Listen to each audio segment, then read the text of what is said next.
Operation सिंदूर भारताची पाकिस्तानवर operation सिंदूर अंतर्गत लष्करी कारवाई मध्यरात्री करण्यात आली।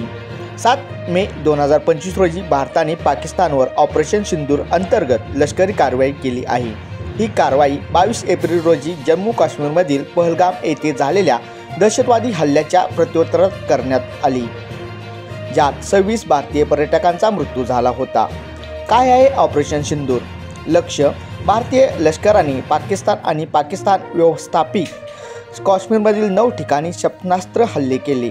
या हल्ल्यांमध्ये मुरीदके आणि बहावलपूर यांचा समावेश होता, जेथे लष्कर-ए-तोयबा आणि जैश-ए-मोहम्मद या दहशतवादी संघटनांचे तळ असल्याचे भारताने म्हटले आहे।